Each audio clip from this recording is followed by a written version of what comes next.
bahwa nazar adalah ibadah. Mana yang menunjukkan nazar itu ibadah? Fa innallaha ya'lamu. Sesungguhnya Allah mengetahuinya. Karena Allah mengetahui hal yang dilakukannya, hal yang diperbuat tersebut, maka Allah akan membalas perbuatannya tersebut dengan memberikannya pahala. Ketika Allah membalas suatu perbuatan, itu menunjukkan bahwa Allah ridho dengan perbuatan itu. Berarti amalan yang dibalas oleh Allah, pahala yang diberikan, ridho dari Allah Subhanahu wa taala akan hal tersebut, ini menunjukkan apa? Amalan tersebut adalah ibadah.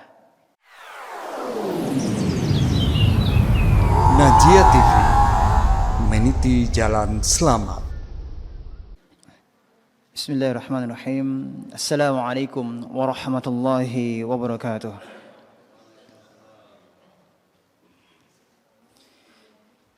Innal hamdalillah nahmaduhu wa nasta'inuhu wa nastaghfiruh wa na'udzu billahi min shururi anfusina wa min sayyiati a'malina.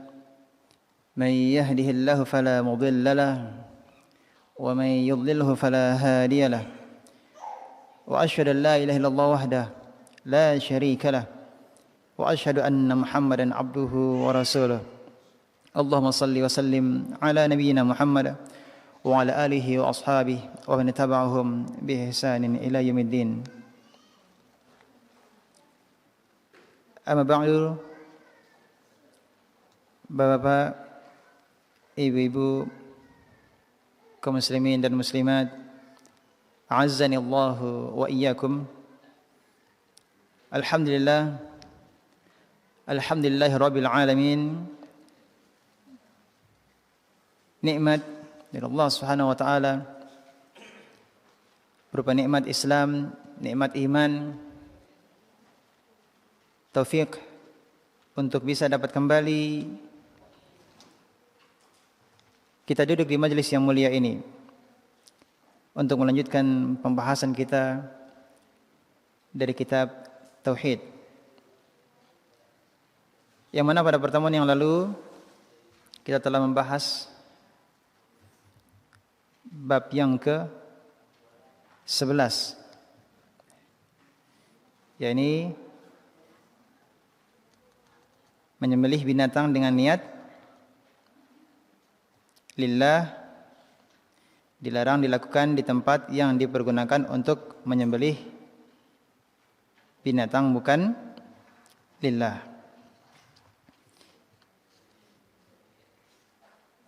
Sebelum kita memasuki bab yang berikutnya, sedikit pertanyaan mengevaluasi dari apa yang telah kita pelajari dari bab yang ke-11 pada pertemuan yang lalu. Apa hukum menyembelih untuk Allah di tempat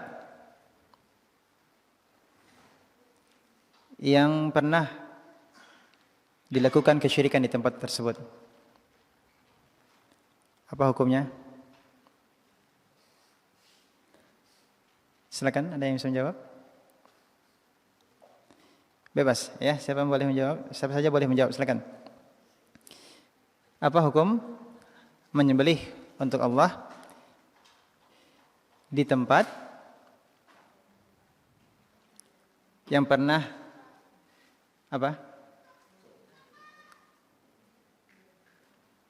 Ada sebelumnya apa perbuatan syirik di situ? Apa hukumnya? Hukumnya haram. Hukumnya adalah haram. Apakah ini juga bentuk kesyirikan atau bukan?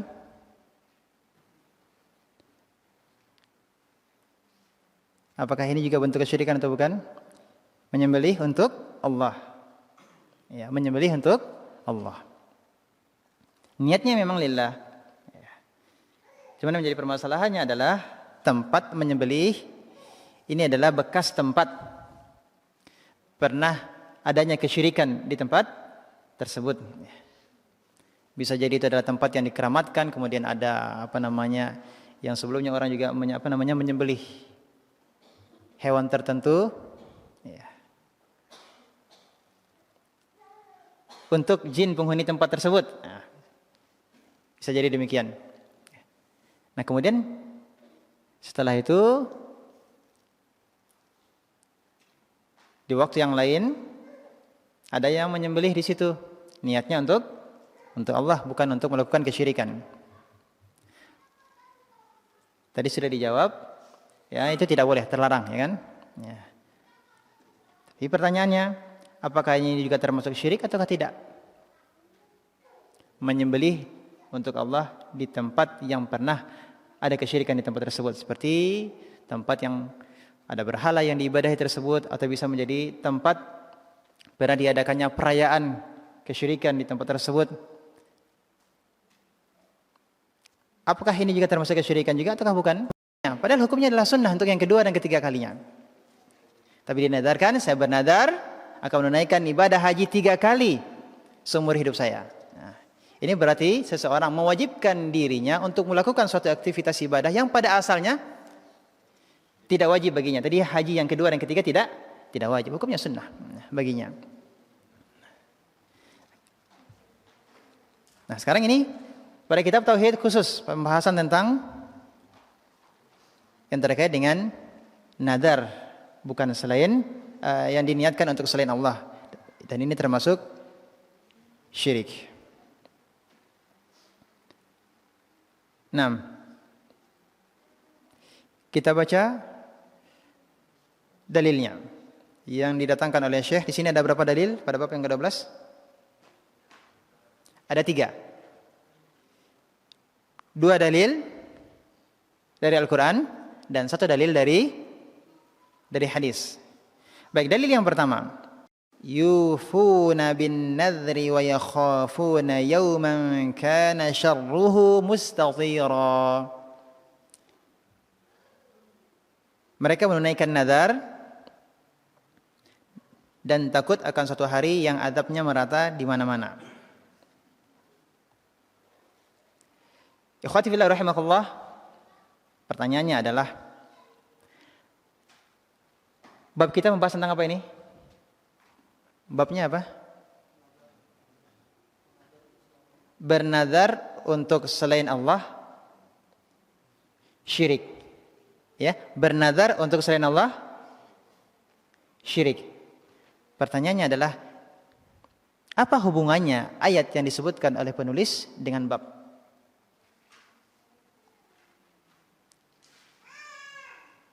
Padahal di sini disebutkan apa? Yufuna bin nadri.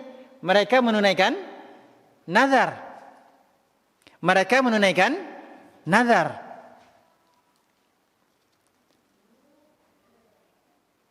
Apa babnya? Termasuk menunaikan termasuk syirik, menunaikan nazar untuk selain Allah. Silakan.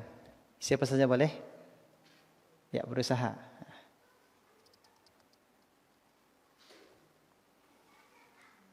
Judulnya adalah nazar untuk selain Allah syirik. Dalil yang didatangkan menunjukkan apa? Mereka menunaikan nazar.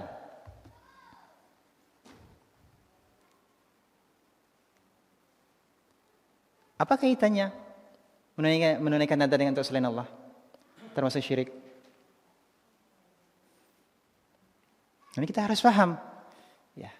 Bukan asal begitu saja Syekh mendatangkan dalil gitu kan. Apa sebabnya? Apa kaitannya dengan bab ini yang penting kita pahami.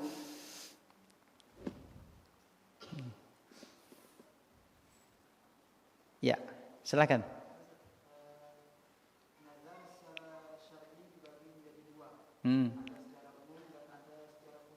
Umum khusus, nazar terbagi menjadi 2. Ada yang umum dan khusus.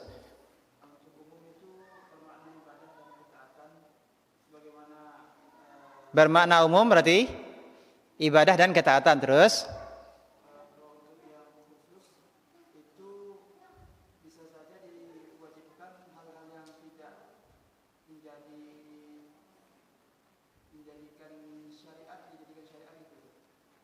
kaitannya dengan nadar apa? Ya, pembahasan kita adalah memang nadar secara khusus. Nadar itu memang terbagi menjadi 2. Nadar yang umum itu maknanya adalah ibadah. Nazar memiliki dua makna. Makna yang pertama, nazar bermakna ibadah. Ini adalah nazar umum. Nazar khusus yang sedang kita bahas ini. Pertanyaannya adalah, apa kaitannya ayat ini? Kenapa Syekh mendatangkan ayat ini untuk menjelaskan bahwa nazar untuk selain Allah adalah syirik? Apa bunyi ayatnya? Yufuna bin nazar. Mereka menunaikan nazar. Ya. Silakan. Fadhal. Nah. Nazar itu adalah merupakan ibadah.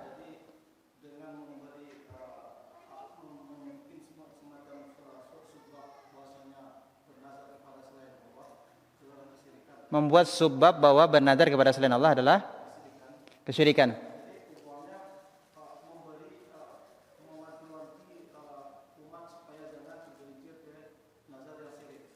Mewanti-wanti umat agar tidak tergelincir pada syirik. Di sini ayatnya apa? Mereka menunaikan nazar, kan begitu ya?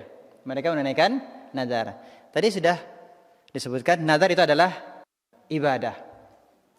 Pertanyaannya adalah, dari mana kita tahu nazar itu adalah ibadah?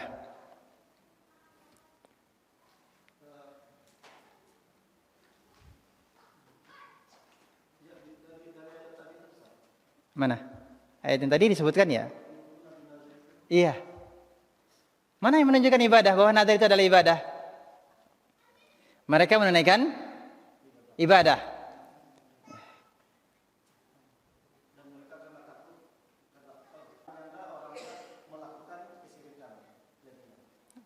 Baik, barakallahu fiik. Naam. Bapak Ibu, ayat ini adalah merupakan pujian terhadap orang-orang yang menunaikan nazar mereka. Pujian. Kata kuncinya apa? Pujian.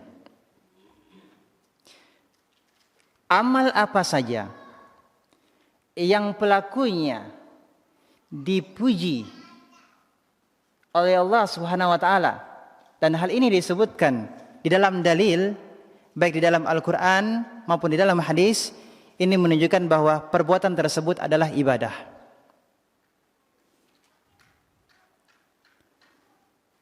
Bisa dipahami? Sekali lagi, amal yang pelakunya di dalam dalil Al-Quran ataupun hadis dipuji oleh Allah SWT, yang melakukan amal tersebut dipuji oleh Allah SWT, berarti yang diperbuatnya tersebut adalah ibadah. Bisa dipahami?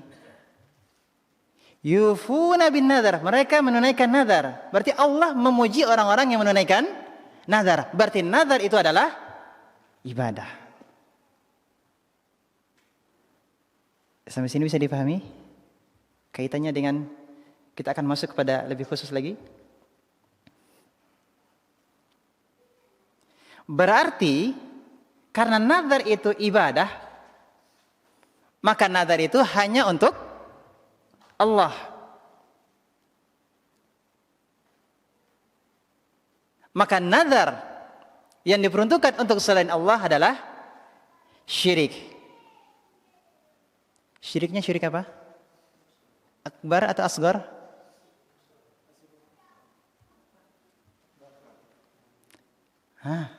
Ini kok masih berbeda pendapat ini antara asgar dan akbar ini. Sudah berapa kali kita bahas masalah nazar ini? Ibadah untuk selain Allah, apa hukumnya? Syirik? Syirik akbar, kau masih ragu? Ya. Syirik akbar. Bisa dipahami? Siapa yang bisa mengulangi? Silakan. Apa kaitannya antara ayat ini dengan bab pembahasan? Fadhal Pak. Kayaknya mau kasih kode, mau jawab nampaknya nih. Ada pujian dari Allah berdasarkan ayat tadi, yufuna bin nazar, mereka menunaikan nazar. Kemudian karena nazar itu adalah ibadah, maka ibadah itu hanya diperuntukkan untuk Allah. Maka siapa yang beruntukkan ibadah nazar untuk selain Allah, ya, ibadah kepada selain Allah, maka ini adalah syirik akbar. Bisa dipahami? Bisa dipahami kaitan ayat ini dengan bab kita? Nah, ayat yang kedua, surah Al-Baqarah ayat 270. وَمَا أَنفَقْتُم مِّن نَّفَقَةٍ أَوْ نَذَرْتُم مِّن نَّذْرٍ فَإِنَّ اللَّهَ يَعْلَمُهُ. Apa saja yang kamu nafkahkan atau apa saja yang kamu nadarkan, maka sesungguhnya Allah mengetahuinya.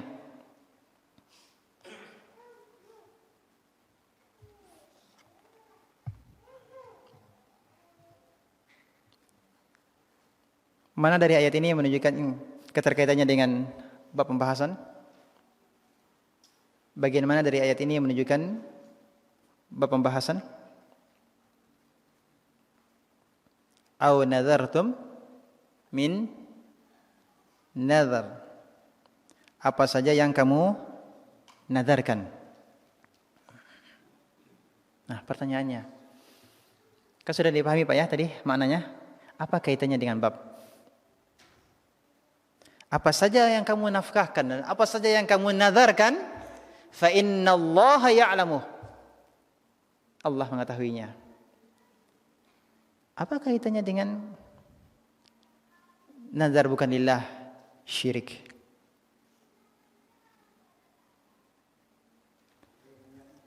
Ya?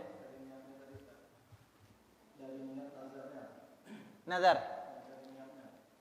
Nadarnya tadi kenapa?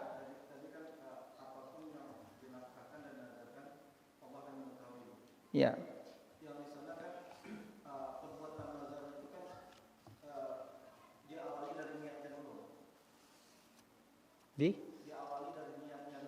Iya, diawali dari niatnya dulu terus.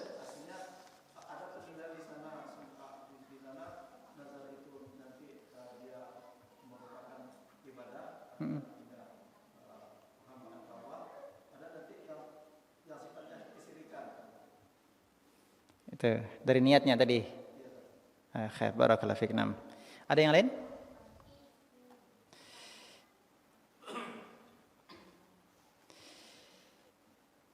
Yang menunjukkan keterkaitannya dengan bab ini selain pada kata au nadartu min nadar, karena ini pembahasannya adalah tentang nadar. Pembahasannya memang tentang nadar. Keterkaitannya dilihat pada bagian ujungnya fa innallaha ya'lamu. Maka sesungguhnya Allah mengetahuinya. Maksudnya mengetahui apa? Allah mengetahui balasannya. Mengetahui balasan bagi orang yang menunaikan nadarnya, ya, dan orang yang berinfak. Allah mengetahui apa? Balasan pahalanya. Berarti ayat ini menunjukkan bahwa mengabarkan bahwa Allah ridha dengan hal tersebut. Allah ridha dengan hal tersebut. Ridha dengan apa? Ridha dengan nadar yang ditunaikan. Ya. Ridha dengan apa yang diinfakkan. Maka apa yang diridai Allah Subhanahu wa taala, dengan Allah memberikan pahala bagi pelakunya, ini menunjukkan hal tersebut adalah ibadah. Jadi Syekh di sini mendatangkan dalil ini ingin menunjukkan bahwa nazar itu adalah ibadah. Syekh mendatangkan ayat ini untuk menunjukkan apa? Bahwa nazar adalah ibadah. Mana yang menunjukkan nazar itu ibadah? Fa innallaha ya'lamu. Sesungguhnya Allah mengetahuinya. Karena Allah mengetahui hal yang dilakukannya, hal yang diperbuat tersebut, maka Allah akan membalas perbuatannya tersebut dengan memberikannya pahala. Ketika Allah membalas suatu perbuatan, itu menunjukkan bahwa Allah ridho dengan perbuatan itu. Berarti amalan yang dibalas oleh Allah, pahala yang diberikan, ridho dari Allah Subhanahu wa taala akan hal tersebut, ini menunjukkan apa? amalan tersebut adalah ibadah. Kembali bahwa ibadah itu hanya untuk Allah. Ketika ibadah diperuntukkan untuk selain Allah, itu adalah syirik. Dan syiriknya adalah syirik akbar. Itu kaitannya dengan bab pembahasan. Bisa difahami? Nah, ini penting kita untuk mengetahui kenapa ini ayat ini yang disebutkan, kenapa ayat ini disebutkan, apa kaitannya dengan bab. Nah, artinya bahwa Syekh ingin menunjukkan bahwa nazar itu adalah ibadah yang hanya diperuntukkan untuk Allah. Makanya kalau ada orang yang bernazar untuk selain Allah, kita akan menjawab dengan ayat ini. Bagaimana kita bisa jelaskan kepada orang lain bahwa nazar untuk selain Allah itu adalah syirik? Bagaimana caranya kita menjelaskannya kepada orang lain tadi? Bisa dipahami? Nah, sisi pendalilannya mana itu? Sisi pendalilannya. Dari mana bisa kita katakan bahwa nazar itu adalah ibadah? Ini nazar bukan untuk selain Allah ini. Bisa dipahami? Nah, dalil yang ketiga. Apa dalil yang ketiga? Diriwayatkan dalam Sahih Al-Bukhari dari Aisyah radhiyallahu anha bahwa Rasulullah SAW bersabda, "Man nadhara ay yuti'a Allah falyuti'hu wa man nadhara ay ya'si Allah fala ya'sihi." Barang siapa bernazar untuk menaati Allah, maka supaya menaatinya. Akan tetapi barang siapa bernazar untuk bermaksiat kepada Allah, maka janganlah bermaksiat kepadanya. Artinya jangan melakukan maksiat tersebut. Ini tidak menunaikan nazarnya.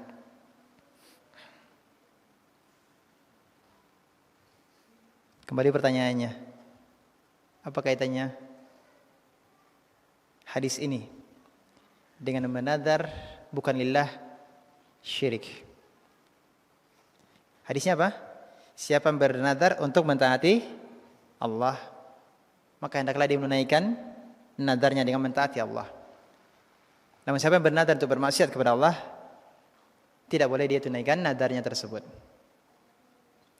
Apa kaitannya dalil ini dengan bab yang dibahas?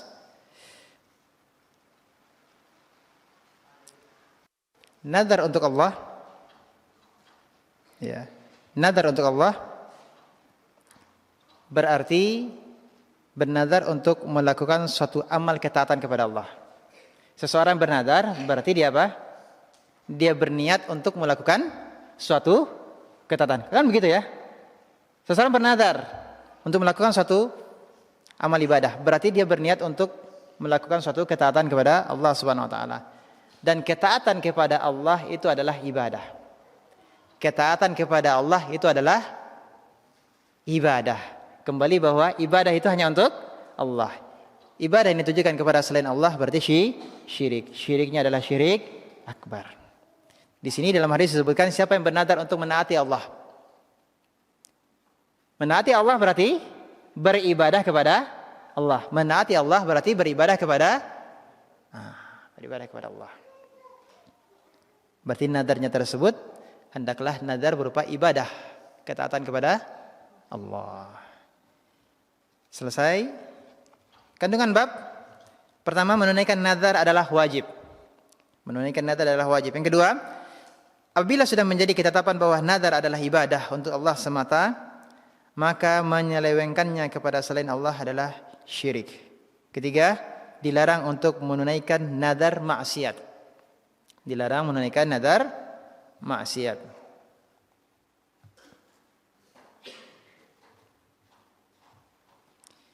Bab yang ke-13. Termasuk syirik. Apa? Bisa dibaca? Judulnya apa?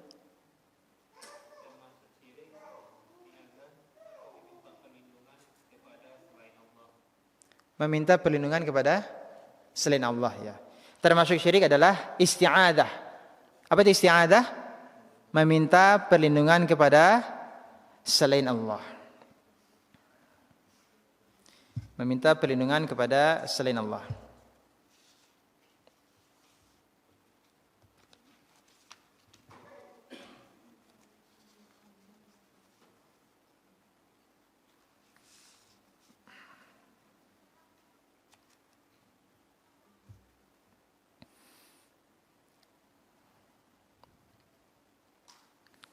Tapi ikhwati billah rahimakallah, pada bab-bab sebelumnya telah disebutkan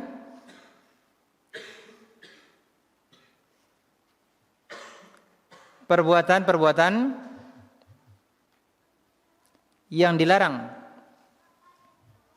yang mana perbuatan tersebut adalah bentuk kesyirikan kepada Allah, seperti menyembelih. Ya, telah disebutkan sebelumnya apa? Menyembelih.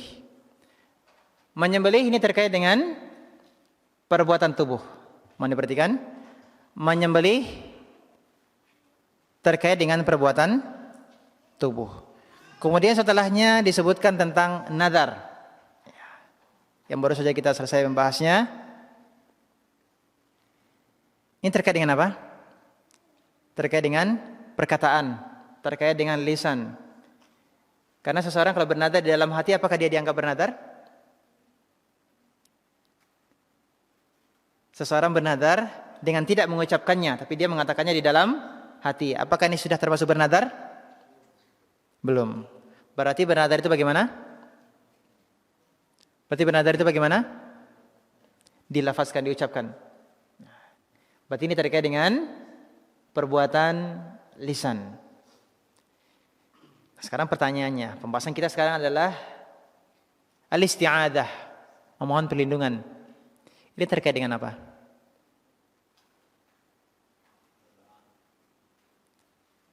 Terkait dengan amal apa? Tadi ada amal tubuh, ada amal lisan. Kalau memperlindungan terkait dengan apa?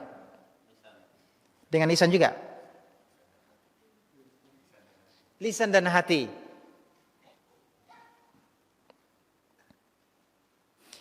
Al-isti'adah ini terkait dengan hati. Kenapa seseorang minta perlindungan? Karena takut. Takut terkait dengan apa? Terkait dengan hati. Walaupun dia tidak mengucapkan dengan lisannya, di dalam hatinya dia minta perlindungan kepada selain Allah. Dia tidak ucapkan, tapi dia katakan dengan, tidak diucapkannya dengan lisan, tapi dia katakan di dalam hati. Dia meminta perlindungan di dalam hati. Karena dia takut dia tidak bisa berbicara gitu kan? Ya. Tapi di dalam hatinya apa? Dia minta kepada wahai penghuni, ya, wahai penjaga, wahai juru kunci ini dan itu. Di dalam hatinya. Ini bisa atau tidak? Bisa terjadi atau tidak? Ya.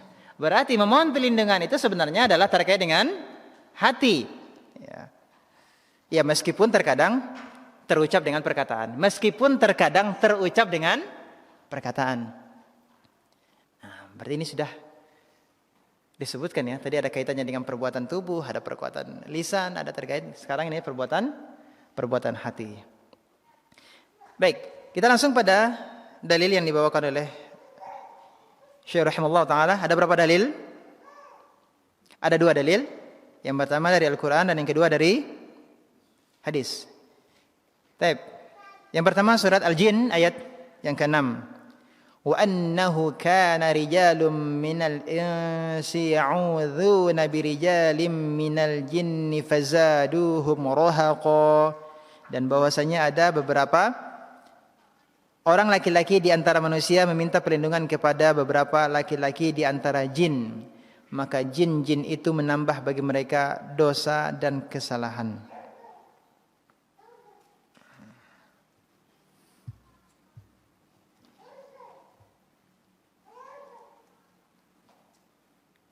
Bagian yang menunjukkan ada keterkaitannya dengan bab adalah pada bagian ya'udzuna birijalim minal jin. Apa itu?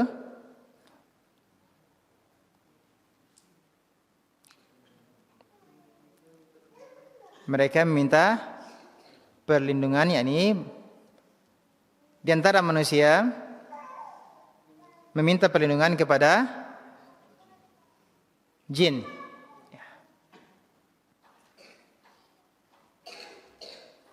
Keterkaitannya ayat ini dengan bab yang menjadi pembahasan bisa kita lihat, kita baca terlebih dahulu ayat-ayat sebelumnya. Kita baca ayat-ayat sebelumnya. Bisa dilihat dari awal ya, surat Al-Jin ayat yang pertama sampai dengan ayat yang ke-6. A'udzu billahi minasyaitonir rajim. Bismillahirrahmanirrahim. Qul uhiya ilayya annahu istama'a nafarun minal jinni faqalu inna sami'na qur'anan 'ajaba. Apa artinya? Katakanlah, telah diwahyukan kepadamu hai Muhammad sallallahu alaihi wasallam bahwasanya telah mendengarkan sekumpulan jin. Mendengarkan apa? Al-Qur'an. Lalu mereka berkata, sesungguhnya kami telah mendengarkan Al-Qur'an yang menakjubkan. Ayat yang kedua, yahdi ila rusydi fa amanna bih wa lan nusyrika bi rabbina ahada. Yang memberi petunjuk kepada jalan yang benar, lalu kami beriman kepadanya dan kami sekali-kali tidak akan mempersekutukan seorang pun dengan Rabb kami. Ya. Ayat yang ketiga, wa annahu ta'ala jaddu rabbina mattakhadha sahibatan wala walada. Dan bahwasanya maha tinggi kebesaran Rabb kami, dia tidak beristri dan tidak pula beranak. Perhatikan ayat ini apa? Dia tidak beristri dan tidak pula beranak. Ini adalah ucapan sekelompok jin. Sekelompok jin yang beriman. Mereka mentauhidkan Allah dan mereka mengatakan bahwa maha tinggi kebesaran Rabb kami, dia tidak beristri dan tidak pula beranak. Di ayat yang berikutnya, wa annahu kana yaqulu safihuna 'ala Allahi syatata, dan bahwasanya orang yang kurang akal daripada kami selalu mengatakan perkataan yang melampaui batas terhadap Allah.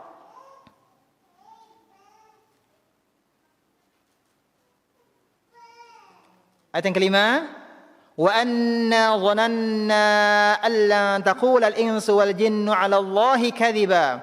Dan sesungguhnya kami mengira bahwa manusia dan jin sekali-kali tidak akan mengatakan perkataan yang dusta terhadap Allah.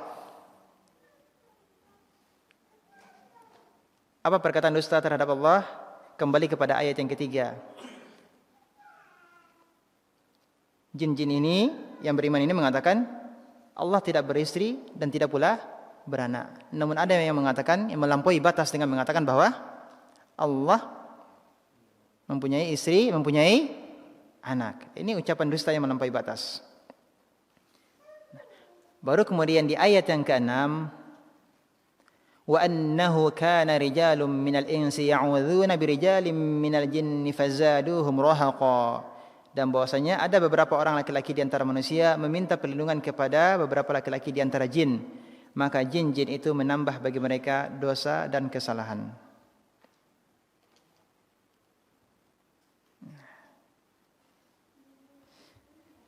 Berarti apa kaitannya? Apa kaitannya dengan bab kita ini bahwa isti'adah kepada selain Allah adalah termasuk syirik? Di sini pada ayat ini disebutkan ada manusia yang meminta perlindungan kepada selain Allah, yaitu meminta perlindungan kepada jin. Jadi setelah menyebutkan bahwasanya mereka melakukan kesyirikan, ya, bahwasanya mereka menyekutukan Allah, ya, mereka menyekutukan Allah. Tadi di ayat sebelumnya kan sudah disebutkan ya, bahwa mereka menyekutukan Allah. Mereka mengucapkan ucapan dusta yang melampaui batas dengan mengatakan bahwa Allah itu punya apa? Punya istri dan punya anak. Subhanallah. Ya. Kemudian setelah itu mereka menyebutkan di antara bentuk kesyirikan. Ya. Setelah itu mereka menyebutkan di antara bentuk kesyirikan. Di antara bentuk kesyirikan tersebut yang disebutkan dalam ayat ini adalah ya'udzuna birijalim minal jin. Mereka meminta perlindungan kepada kepada jin. Mereka minta perlindungan kepada jin. Berarti meminta perlindungan kepada selain Allah.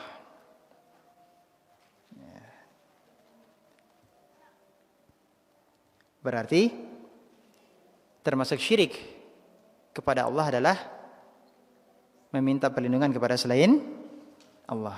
Nah, kan tadi kan yang sudah disebutkan ya, bahwa mereka melakukan kesyirikan. Kemudian disebutkan di antara bentuk kesyirikan mereka adalah apa? Mereka meminta perlindungan kepada selain Allah. Berarti ayat ini menjelaskan bahwa meminta perlindungan kepada selain Allah adalah syirik. Dan syiriknya adalah syirik apa? Syirik akbar. Syiriknya adalah syirik akbar. Ikhwati fillah rahimakumullah, terkait dengan surah Al-Jin ayat yang ke-6 ini, Al-Hafidz Ibnu Katsir menyebutkan dalam tafsirnya, ay kunna nara anna lana fadlan 'ala al-ins. Para jin mereka berkata, kami menganggap bahwa kami punya keutamaan terhadap manusia. Kenapa demikian? Karena mereka, yakni manusia, meminta perlindungan kepada kami jika mereka singgah idza nazalu wadiyan aw makanan muhishan. Kalau mereka singgah di lembah atau tempat yang angker. Makanan muhishan, tempat yang angker. Ya. Seperti padang terbuka ya, atau yang lainnya, sebagaimana kebiasaan bangsa Arab pada masa jahiliyah. Jadi di antara kebiasaan bangsa Arab pada masa jahiliyah apa? Jika mereka lewat atau singgah di lembah atau tempat yang angker, maka mereka minta perlindungan kepada siapa? Kepada jin. Ya. Jadi ketika mereka hendak menempati atau melewati suatu tempat, mereka minta perlindungan kepada jin. Jin yang mana?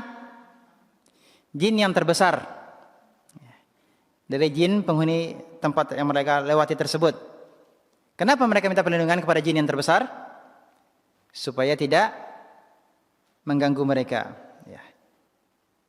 Kama kana ahaduhum yadkhulu bilada a'daihi fi jiwari rajulin kabirin wa dhimamihi wa khafaratihi.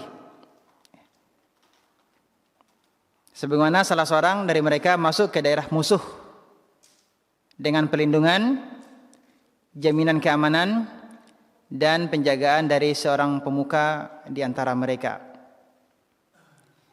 Jadi perumpamaannya adalah seperti apa? Seperti seseorang yang akan melewati daerah yang itu daerah tersebut adalah merupakan daerah musuh. Tentu tidak aman, akan terancam nyawanya. Maka dia butuh seseorang ya, dari pemuka, dari tokoh-tokoh yang punya pengaruh, gitu ya, yang punya kekuatan, gitu ya, punya kuasa, yang akan menjamin keselamatannya untuk bisa lewat daerah musuh tersebut. Ya. Nah, seperti itulah gambarannya ketika seseorang melewati lembah atau tempat yang angker, khawatir nanti akan diganggu oleh para jin-jin. Maka mereka akan minta perlindungan kepada siapa? Minta perlindungan dari jin yang terbesar. Nah, supaya jin-jin yang lain, anggota-anggotanya tidak mengganggunya. Inilah yang dilakukan oleh orang-orang pada jahiliyah dahulu. Ya. Tapi ikhwati billah rahimakumullah, berarti memohon perlindungan kepada selain Allah adalah bentuk syirik. Namun fenomenanya bagaimana? Apa yang terjadi di masyarakat kita terkait dengan jin? Tidak sedikit di masyarakat kita yang punya khodam. Punya khodam. Sebenarnya khodamnya siapa ini khodamnya? Khodam pembantu dari manusia atau dari kalangan jin ini khodamnya ini?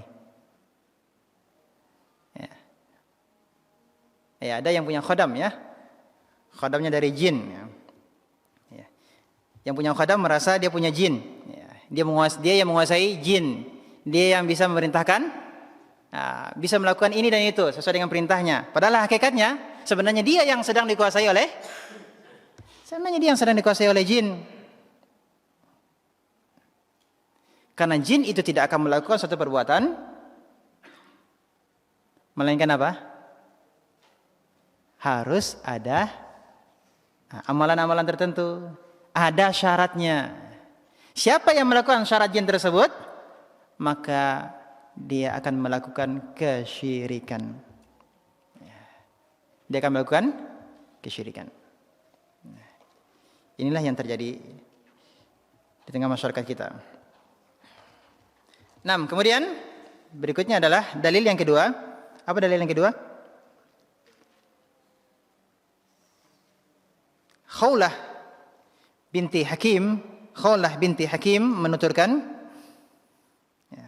aku mendengar Rasulullah SAW bersabda, man nazala manzilan faqal a'udzu bikalimatillahi tammati min syarri ma khalaq lam yadurruhu syai'un hatta yarhala min manzilihi dzalik. Barang siapa singgah di suatu tempat lalu berdoa, a'udzu bikalimatillahi tammati min syarri ma khalaq,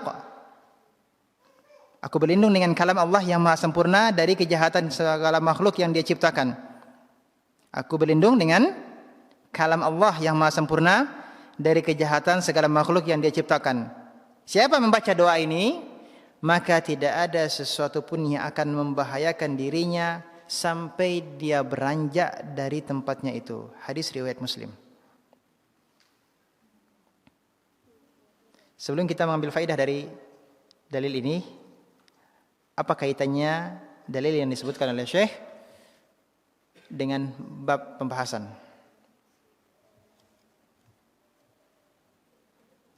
Bagaimana yang menunjukkan keterkaitannya dengan bab pembahasan? Silakan. Ada menjawab? Bagian yang mana? A'udzu bikalimatillahi tammat ya min syarri ma khalaqa.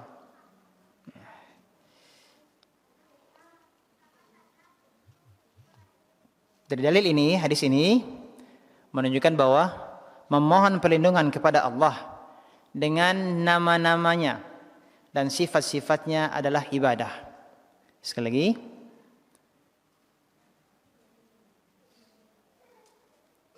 a'udzu bikalimatillahi tammat, ini menunjukkan bahwa memohon perlindungan kepada Allah dengan nama-namanya, ini nama-nama Allah dan sifat-sifatnya, itu adalah ibadah.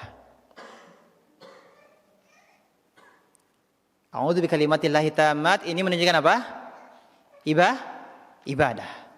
Memohon perlindungan kepada Allah dengan nama-nama dan sifat-sifatnya adalah ibadah. Maka siapa yang meminta kepada selain Allah, berarti dia terjerumus ke dalam kesyirikan. Karena ibadah tidak boleh ditujukan kepada selain Allah. Karena hal tersebut adalah syirik. Dan syiriknya apa? Syirik akbar.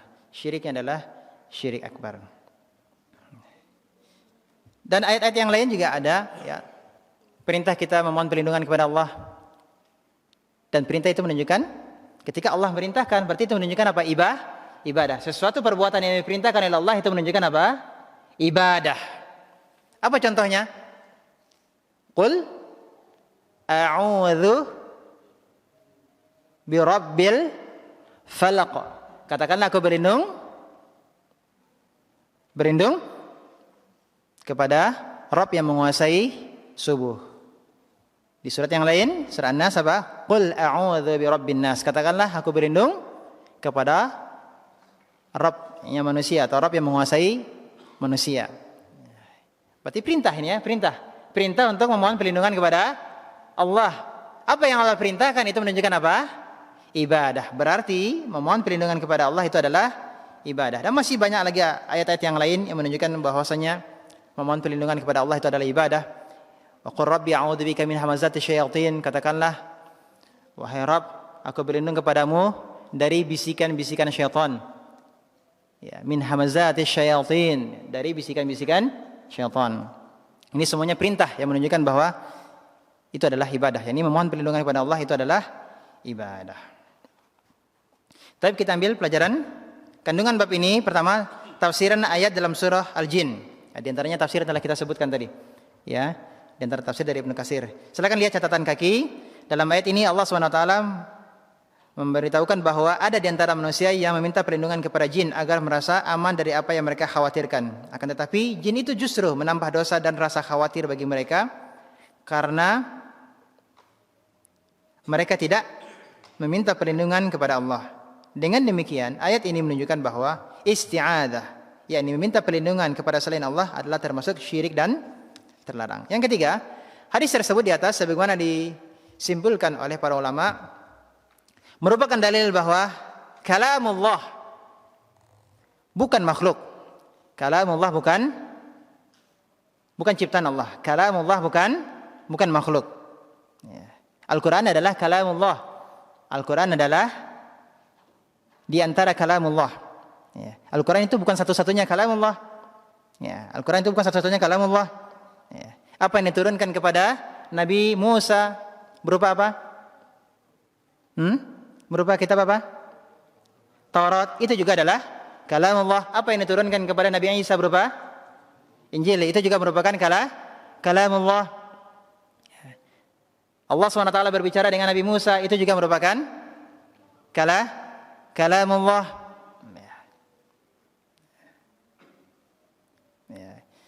Dan Al-Quran ini adalah kalamullah, namun itu bukan makhluk. Ya. Bukan makhluk. Karena disyariatkan agar isti'adzah dengannya.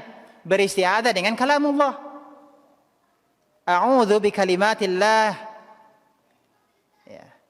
Ini apa? Berlindung dengan kalamullah. Berlindung dengan kalamullah. Kalau kalamullah itu makhluk, berarti syirik. Diperintahkan untuk memohon perlindungan dengan kalamullah berarti menunjukkan bahwa kalamullah itu bukan makhluk. Tapi kalamullah itu apa? Sifat Allah. Kalamullah itu adalah sifat Allah. Ini harus kita pahami. Nanti akan secara khusus ya ada pembahasan tentang kalamullah. Namun kita fokus saja pembahasan kita adalah terkait dengan memohon perlindungan kepada selain Allah. Kembali, karena disyariatkan agar isti'adzah dengannya. Soalnya andai kata makhluk, seandainya kalamullah itu makhluk, niscaya dilarang karena isti'adzah dengan sesuatu makhluk adalah syirik. Yang keempat, keutamaan doa ini meskipun ringkas. Bapak-bapak, ibu-ibu, doa ini dibaca kapan? Dalam hadis ini disebutkan man nazala manzilan. Dalam hadis ini, fokus pada hadis ini, lafaznya apa? Man nazala manzilan. Siapa yang menempati suatu tempat atau singgah di suatu tempat. Maka bapak-bapak, ibu-ibu, kalau kita bepergian singgah di suatu tempat, ya, kita rekreasi singgah di suatu tempat, mungkin kita ke puncak gunung singgah di suatu tempat, mungkin camping, ya, singgah di suatu tempat, mungkin kita harus menginap di suatu tempat, bahkan ada menyebutkan bahwa termasuk kalau kita membeli rumah baru dan kita tempati rumah tersebut, termasuk juga kita ya membaca apa? A'udzu bikalimatillahi tammati min syarri ma khalaqa. Hendaklah kita baca doa ini. Siapa membaca doa ini? Apa kata Rasulullah? Lam yadhurruhu syai'. Tidak ada sesuatu pun yang bisa membahayakannya sampai dia meninggalkan tempat tersebut. Jadi ini menunjukkan doa ini memiliki keutamaan yang agung, besar keutamaannya. Di dalam doa ini ada memohon perlindungan kepada Allah. Walaupun doa ini ringkas, walaupun doa ini ringkas, tapi ini adalah memiliki keutamaan yang besar. Tahap yang kelima, bahwa sesuatu yang bisa memberikan kemanfaatan duniawi seperti menolak suatu kejahatan atau mendatangkan suatu keuntungan tidak berarti bahwa hal itu tidak termasuk syirik.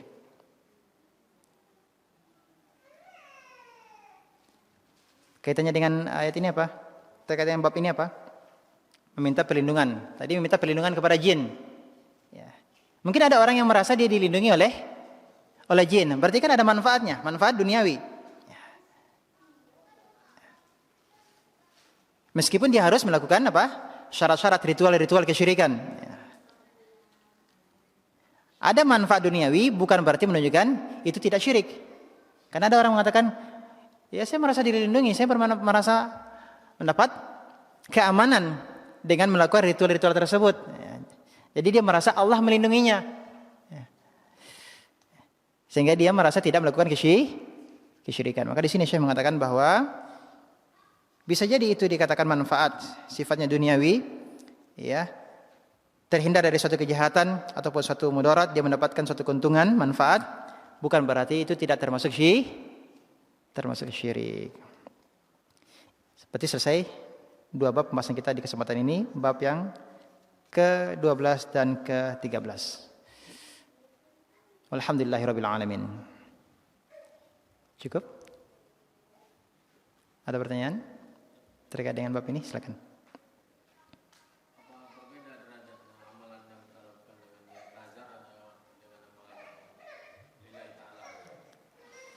Barakallahu fiik. Apakah beda niat apakah beda antara amalan yang dilakukan karena sebab nadar dan amal yang dilakukan bukan karena nadar? Beda atau sama? Beda atau sama? Nadar itu ada dua. Nadar untuk Allah, ya ini ada dua. Nadar mutlak dan ada nadar muqayyad. Nadar mutlak. Tadi sudah disebutkan, saya akan berhaji 3 kali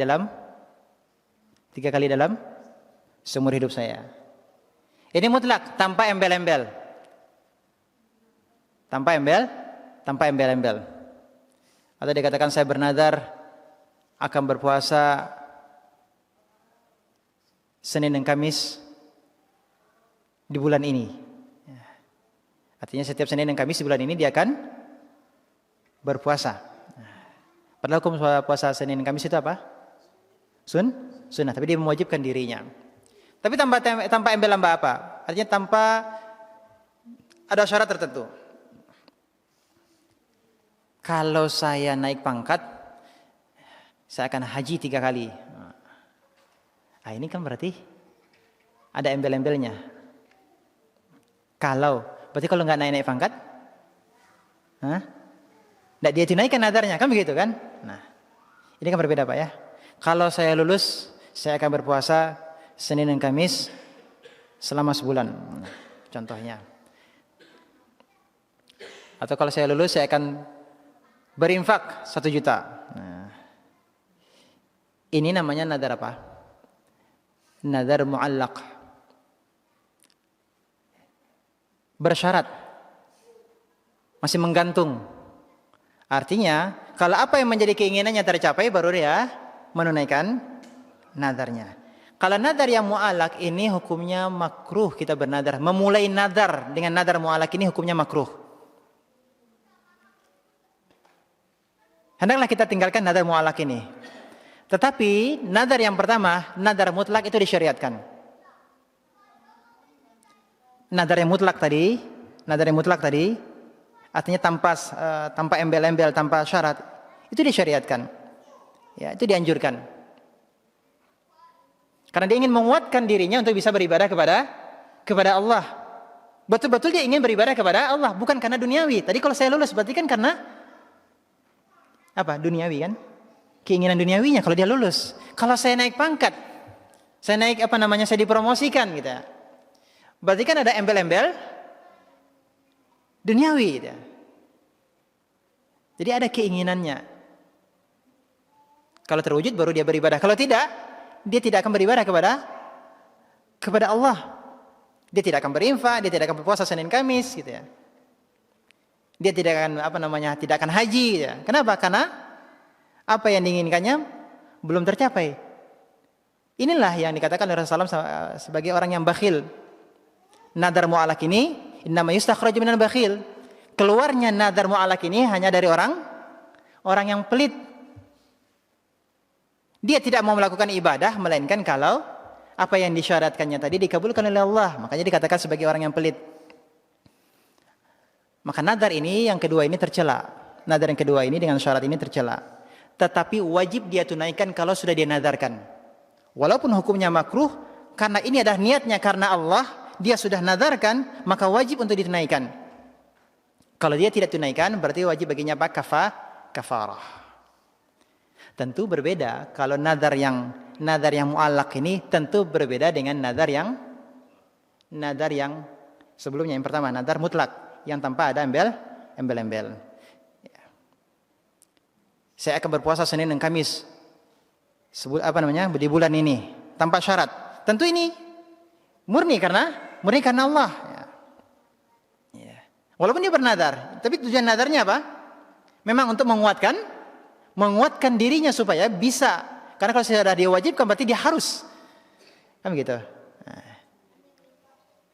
Jadi kalau bandingannya antara nadar yang pertama dengan nadar yang kedua hukumnya adalah makruh. Adapun nadar yang pertama itu adalah bentuk tauhid. Bentuk ketaatan kepada Allah. Jadi kembali bahwa nadar itu adalah ibadah dan nadar yang mutlak ini adalah ibadah yang disyariatkan. Inilah yang mendapatkan pujian dari Allah. Yufuna bin nadar. Mereka yang menunaikan nadar. Mereka yang menunaikan ibadah. Nah, jadi nadar itu di sini adalah hanya untuk memberikan penekanan pada dirinya untuk bisa beribadah kepada Allah Subhanahu wa taala. Kalau itu karena Allah dan motivasinya untuk Allah, maka Allah akan membalasi sesuai dengan apa yang menjadi niatnya tersebut. Allah taala alam. Baik, ada lagi?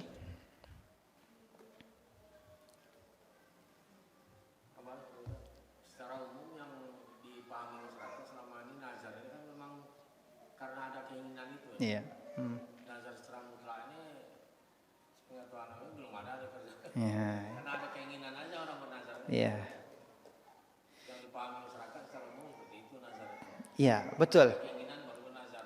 Nah, inilah yang harus kita luruskan, yang kita berikan pemahaman bahwa nazar yang beredar di masyarakat yang dipahami kebanyakan masyarakat itu kalau ada keinginan tertentu baru mereka bernadar, seakan-akan dengan nadar tersebut akan merubah takdir. Seakan-akan nadar itulah yang menjadi sebab kelulusannya. Seakan-akan nadar itulah yang menjadi sebab dia dipromosikan, ya, dia naik pangkat. Berarti seakan-akan nadar itu sendirilah yang menjadi sebab. Padahal nadar itu tidak bisa memajukan sesuatu dan juga tidak bisa memundurkan sesuatu. Artinya kalau dia memang lulus, dia lulus bukan karena nadarnya. Ya. Dia berhasil itu bukan karena sebab nadarnya. Berarti nadar itu sebenarnya tidak merubah sesuatu dan tidak mendatangkan manfaat.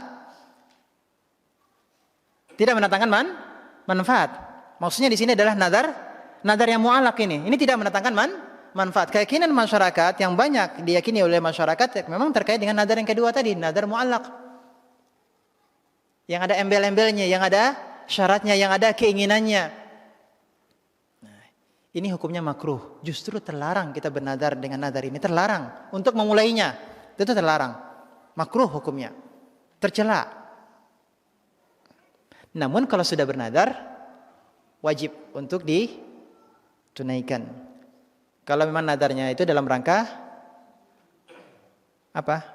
Mentaati Allah. Kalau dalam rangka mentaati Allah maka dia wajib menunaikan nadarnya. Nah itu. Berarti termasuk syirik juga kita meyakini sesuatu yang terkabul itu karena nazar.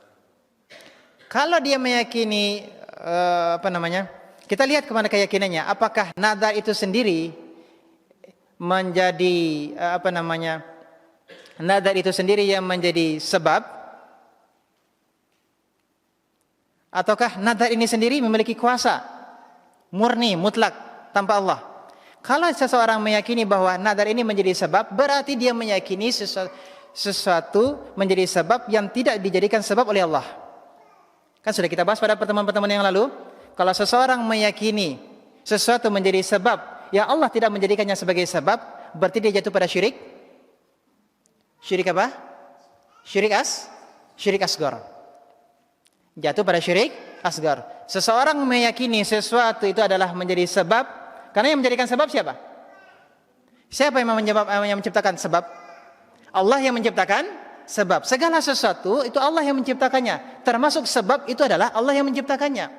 Maka ketika seseorang meyakini bahwa ini menjadi sebab, dia yakin ini adalah menjadi sebab, berarti dia meyakini sesuatu yang tidak Allah jadikan sebagai sebab.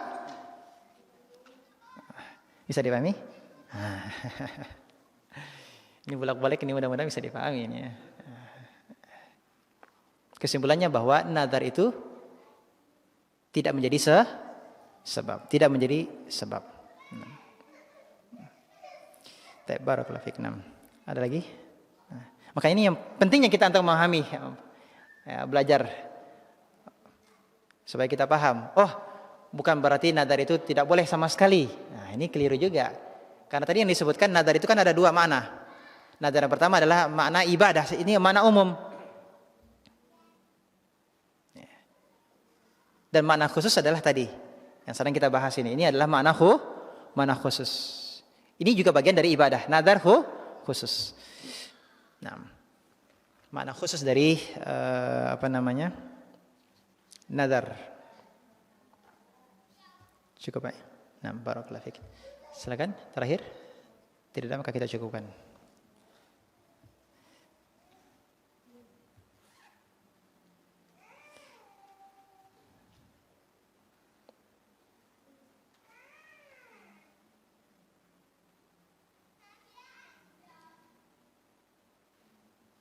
Nah, karena tidak ada pertanyaan, kita cukupkan. Mudah-mudahan apa yang kita pelajari bermanfaat.